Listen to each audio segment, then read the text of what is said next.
नमस्कार प्रिय दर्शक पहुँचे गेছি কৃষ্ণনগর শ্রীরামকৃষ্ণ आश्रम। আমি মন্দির ঠিক প্রাঙ্গণের সামনেই দাঁড়িয়ে আছি। আপনাদের দেখাবো আজকে একটা সুন্দর দিন। রামকৃষ্ণ দেবের আবির্ভাব তিথি আসছে 19শে ফেব্রুয়ারি।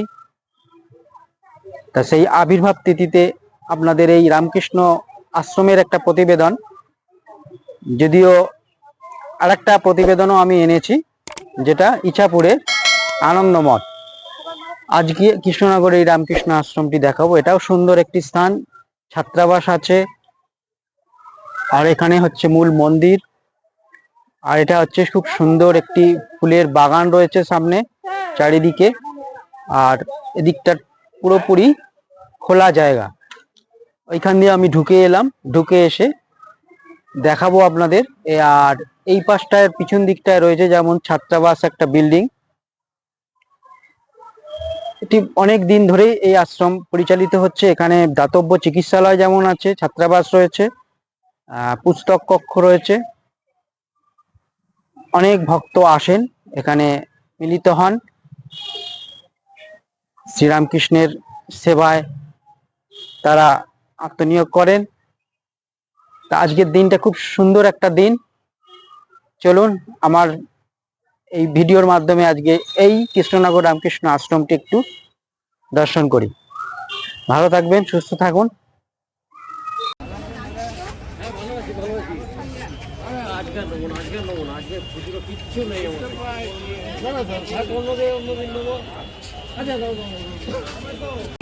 সুপ্রভাত জানাচ্ছি প্রিয় দর্শক, অরূপ জার্নি চ্যানেলের থেকে আমি অরূপ। আজ কৃষ্ণনগর সিটি জংশনে আমি পৌঁছে গেছি সকাল 9:25-এ। 6:55 শিয়ালদা থেকে ছেড়ে 9:25-এ কৃষ্ণনগর সিটি পৌঁছেছে। 2 ঘন্টা 18 মিনিট মতো সময় নিয়েছে। শিয়ালদা থেকে 30 টাকা ভাড়া জনপ্রতি। এই কৃষ্ণনগর সিটি জংশন থেকে আমি চলে যাব আজকের গন্তব্য। বাইরে থেকে ধরবো কিছু টোটো বা অটো, যাব রামকৃষ্ণ আশ্রম কৃষ্ণনগর। চলুন, আজকের দিনটি খুব ভালো লাগবে আপনাদের। এই প্রতিবেদনটি দেখুন, লাইক শেয়ার করুন আর সাবস্ক্রাইব করে আমার পাশে থাকবেন। নমস্কার, ভালো থাকবেন সবাই। স্টেশন থেকে বেরিয়ে টোটো পেয়ে গেলাম। রানিং টোটো নিলেই আপনারা সাশ্রয় হবে, অনেকজন হলে তাহলে অসুবিধা নেই। আমি একা, তাই 20 টাকা ভাড়া দিয়ে রামকৃষ্ণ আশ্রম বললেই ওরা ঠিক পৌঁছে দেবে। আর এখানে আসতে 10 মিনিট কি 15 মিনিট এরকম সময় লাগবে। এই হচ্ছে সেই গন্তব্য, রামকৃষ্ণ মিশন। এই হচ্ছে সামনের জায়গাটি। আমাকে টোটো দাদা নামিয়ে দিয়েছে এখানে। এবার আশ্রমের ভেতর যাব, তারপর আপনাদের সব দেখাবো। ঢুকতেই এখানে সময়সূচি দেয়া আছে। এপ্রিল থেকে সেপ্টেম্বর ভোর 4:30 থেকে বিকেল 12টা পর্যন্ত, বৈকাল 4টে থেকে রাত্রি 8:30। অক্টোবর থেকে মার্চ ভোর 5:30 থেকে 12টা। 12টায় মন্দির বন্ধ হয়ে যায়। আসলে আপনাদের একটু আগে আসতে হবে, নাম্বার দেওয়া থাকবে, যোগাযোগ করবেন। আশ্রমে এই হচ্ছে প্রাঙ্গণটার সামনের দিকটা।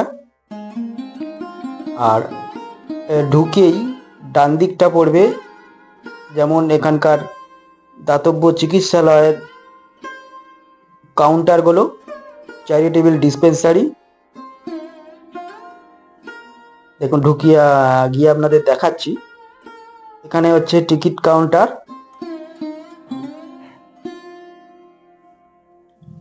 আর এই পাশটা হচ্ছে হোমিওপ্যাথি, আর ওইদিকে আরেকটি কক্ষ রয়েছে যেটা অ্যালোপ্যাথি। দুরকম চিকিৎসাই এখানে হয়।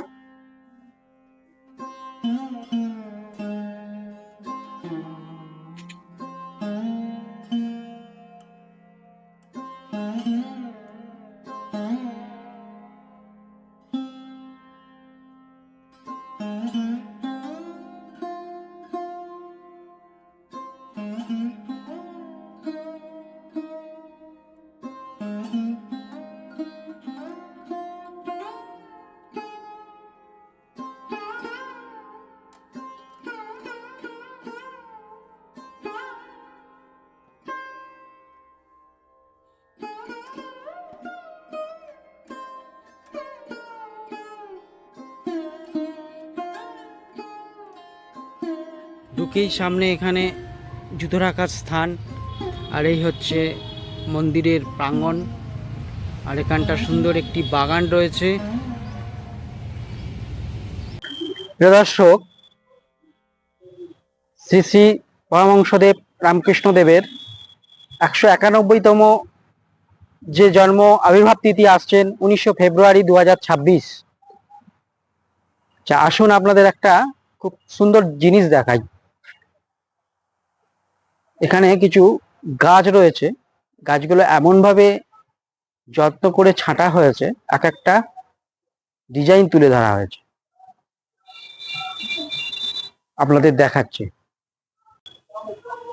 এই যে এটা দেখছেন, এটা কিন্তু একটা ময়ূর, মুখ, অবয়ব এবং এটা পেখম। এবার আরেকটা জিনিস আপনাদের দেখাচ্ছি। এটাও কিন্তু একটা ময়ূরের, এটাকে বলতে পারি স্ত্রী ময়ূর, আর এটা পুরুষ ময়ূর। দেখুন পেখম মেলে রয়েছে। আর এখানেও একটি ময়ূর রয়েছে। আবার এইখানে যেটা রয়েছে এটা কিন্তু একটি শিব ঠাকুর। দেখুন সুন্দর ডিজাইন করে একটা নেওয়া হয়েছে এটা। আর ওই দিকেও সেম একটা ময়ূর রয়েছে।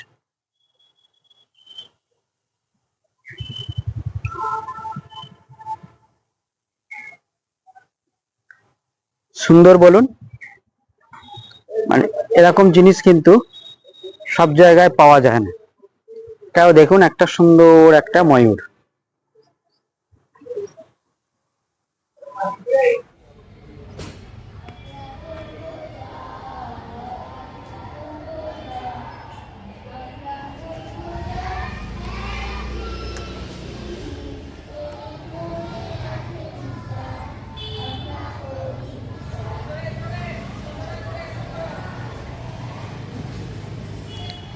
এটি দেখছেন ছাত্রাবাস এবং যারা এখানকার মহারাজ মহন্ত তাদের থাকার একটা ভবন। এটা দেখুন তৈরি হয়েছিল, নির্মাণ হয়েছিল ইংরাজি 17ই মে 2004, বাংলা 23 জ্যৈষ্ঠ 1411।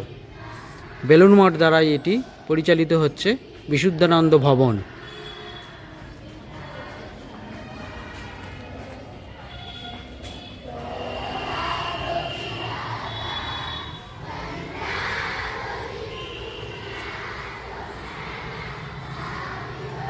স্বামী বিবেকানন্দের দুটি দণ্ডায়মান স্ট্যাচু রয়েছে। এখানে রুমগুলি বন্ধ। ওপরেও যেমন দেখুন সারদা মারে আছে। ওপরে আমি যাচ্ছি না, ওপরে এনারা থাকেন। ওদিকটাও থাকার সব জায়গা।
এই হচ্ছে গর্ভগৃহ।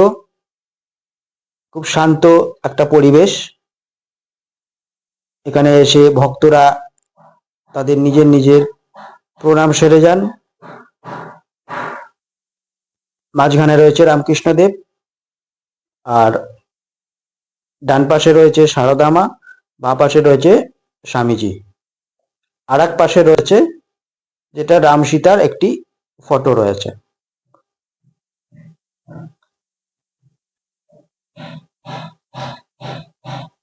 একটি শান্ত নিরিবিলি এই পরিবেশে রামকৃষ্ণ আশ্রম সর্বত্রই আমরা জানি একটা শান্ত পরিবেশ এখানে বজায় রাখা হয়। নীরবতা অবশ্যই পালনীয়। আর এখানে নিজের একটু জপ ধ্যান এসব করলে নিজের মনটাও শান্ত ভরে ওঠে।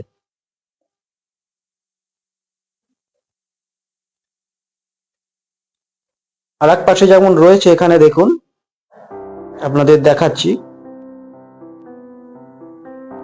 এ হচ্ছে সিংহাসনে অধিষ্ঠিত। এখানে রাম সীতাও যেমন রয়েছেন।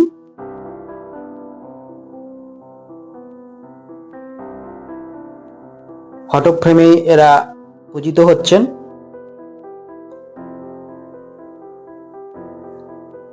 আর এ পাশে যেমন রয়েছে শ্রীকৃষ্ণের একটি ফটো, আর তার নিচেই রয়েছে একটি শয়নের বিছানার মতো করা আছে রামকৃষ্ণ দেবের। আর গর্ভগৃহের চারপাশের দেয়ালে বিভিন্ন পার্শ্বদের ছবিও আছে।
এ পাঁচটা পুস্তকালয়ের একটি কক্ষ রয়েছে। এখানে বিভিন্ন রামকৃষ্ণ দেবের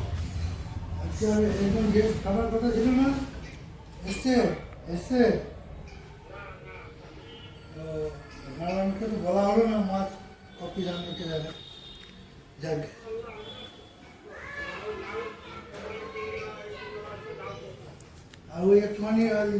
বই, ক্যাসেট, সিডি, ফটো, আসন, ধূপ ইত্যাদির পাওয়া যায় এখানে। বিভিন্ন দেখুন ছবি রয়েছে।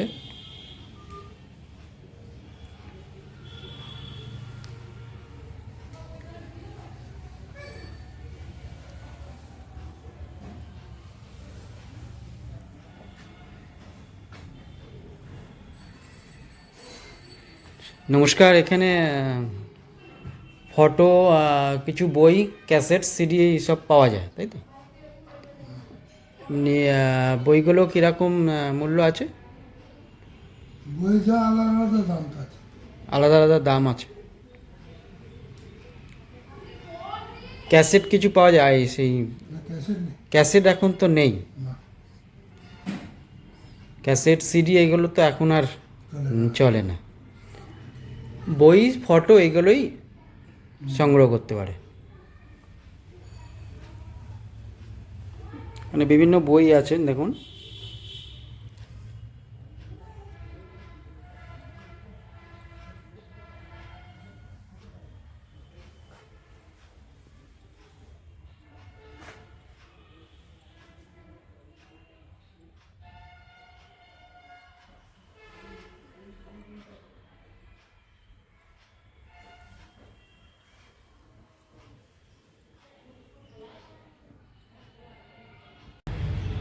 ঢুকে সামনে হচ্ছে মন্দির, আর ওই পাশটা রয়েছে পুস্তক ভবন, আর এই পাশে রয়েছে সেক্রেটারি কক্ষ। এখানেই সেক্রেটারি যিনি আশ্রমের, তিনিই বসেন। আদায় ও দান গ্রহণ বিভাগ রয়েছে। মানে মহারাজ যদি বলেন তাহলে ওনার সঙ্গেই আপনাকে দেখা করতে হবে। আর এই পাশটা রয়েছে সুন্দর একটি বাগান, একটি খোলা জায়গা, সামনে ওয়াকিং স্পেস, আর এই পাশে রয়েছে একটা বিল্ডিং যেটা ছাত্রাবাস। এটা দেখছেন সেক্রেটারি মহাশয়ের কক্ষ, যদি বলেন মহারাজ। আর সুন্দর রামকৃষ্ণ সারদামার একটা সাদা কালো ছবি, আর মহারাজ এখানে বসে আছেন, তার কাজ করছেন, দৈনিক কাজগুলো করতে হয়। তার শ্রীমুখ থেকেই শুনবো আপনার আশ্রমের সমস্ত যাবতীয় তথ্য। নমস্কার জানাচ্ছি দর্শকদের তরফ থেকে। আর প্রথমে একটু আপনার এখানে এই আশ্রমে আপনার দায়িত্ব কি, পরিচয়টা একটু তুলে ধরবেন, আর আশ্রম সম্বন্ধে দু চার কথা বলবেন। এখানকার প্রতিষ্ঠা কবে হলো, এখানকার সেবা কর্ম কি চলছে, আর এখানে ছাত্রাবাস সুবিধা কি, অতিথি নিবাসের সুবিধা কি, আর ভক্ত দূর থেকে এলে কোনো প্রসাদের পাওয়ার সুবিধা পায় কিনা, এগুলো একটু আপনাদের দর্শকদের একটু জানান। আমি স্বামী আনন্দময়ানন্দ, রামকৃষ্ণ মিশন কৃষ্ণনগরের বেলুড় মঠের ব্রাঞ্চ সেন্টার, আমি এখানের সম্পাদক। আমাদের এই আশ্রমটি আগে 1955 সালে শুরু হয়, এবং যখন শুরু হয় তখন এখানকার রানীমা ছিলেন জ্যোতির্ময়ী দেবী। তিনি এই আশ্রম এবং পাশে স্কুল এবং আশ্রম দান করেছিলেন এই জমি। পরবর্তীকালে এখানে বাড়িঘর তোলা হয়, আশ্রম প্রতিষ্ঠা হয় 1955 সালে।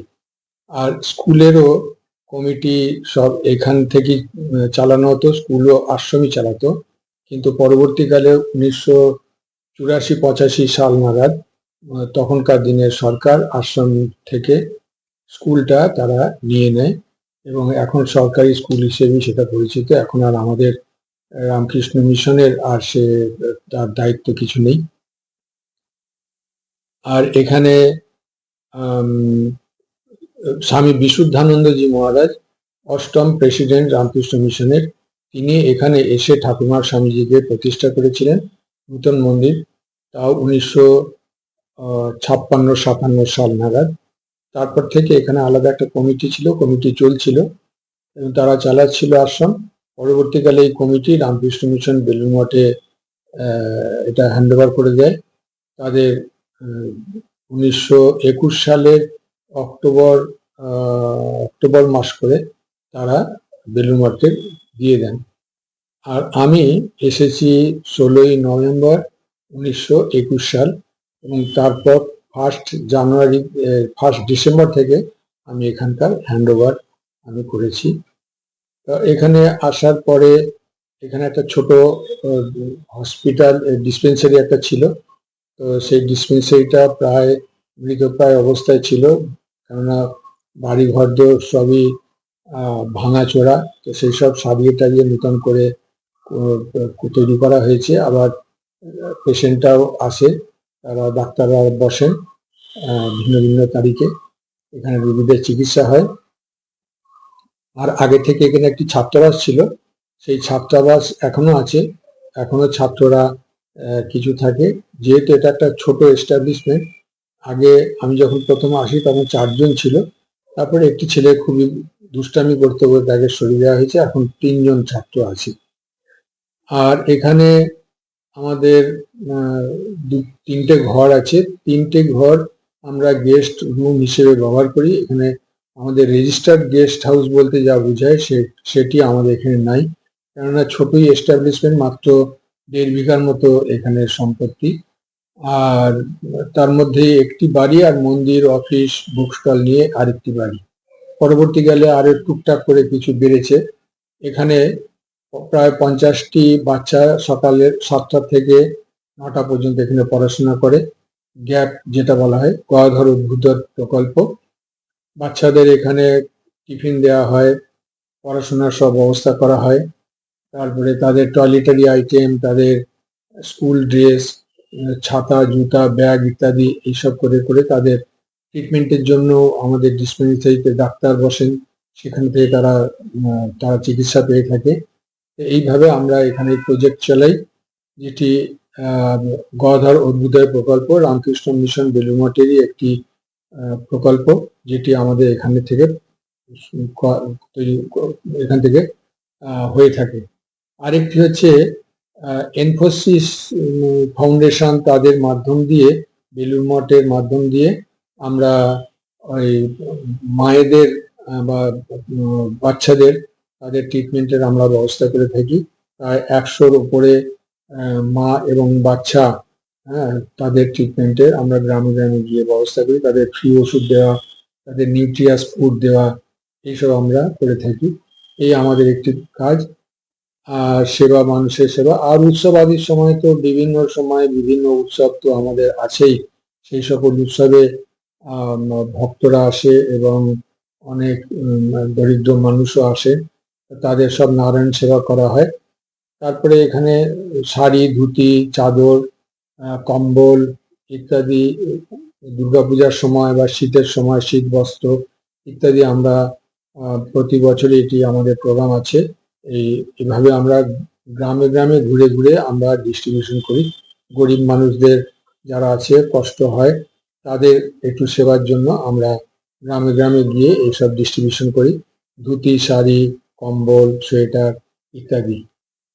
এই হচ্ছে আমাদের কাজ। আর এখানে ঠাকুরমা স্বামীজি তিথি পূজা ছাড়াও দুর্গা পূজা ঘটে পটে হয়ে থাকে, সরস্বতী পূজা হয়ে থাকে মূর্তিতে, অন্নপূর্ণা পূজা হয়ে থাকে মূর্তিতে, কালী পূজা হয়ে থাকে মূর্তিতে, এবং ফলহারিণী কালী পূজা পটে পুজো হয়।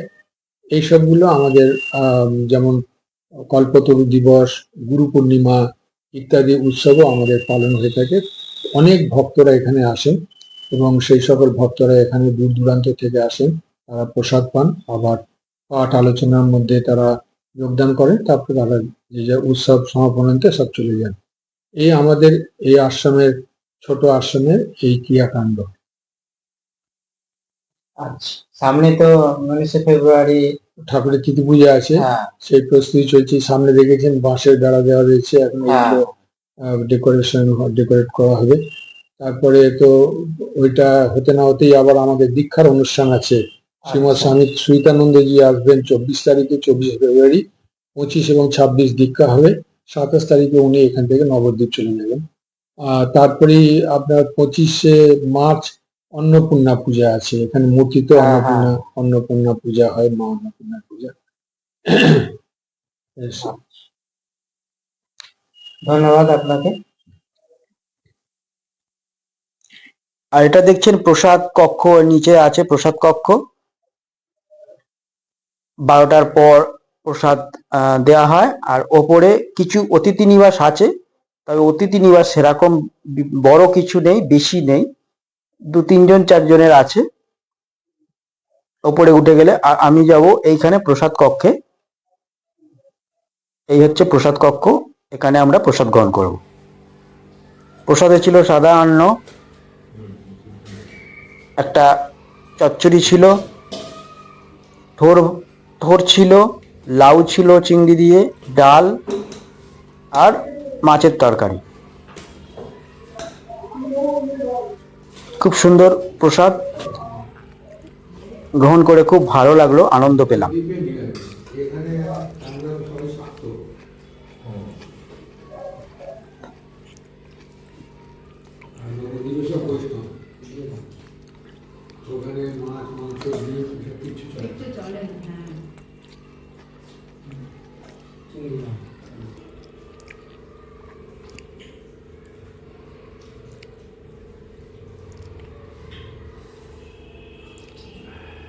প্রিয় দর্শক, আজকের প্রতিবেদনটা শেষ করব। এখানকার পরিবেশ দেখলেন, মহারাজের মুখ থেকে এখানকার যে কাজকর্মগুলি হয়, যে উৎসব হয়, কবে প্রতিষ্ঠা, সবকিছুই জানলেন। এখানে প্রসাদও পাওয়া যায়, সুন্দর প্রসাদও গ্রহণ করলাম। এবার বিদায় জানাবো, আরেকটি পর্বে আপনাদের সঙ্গে দেখা হচ্ছে। ততদিনের জন্য একটু অপেক্ষা রাখলাম। নমস্কার, ভালো থাকবেন, সুস্থ থাকবেন।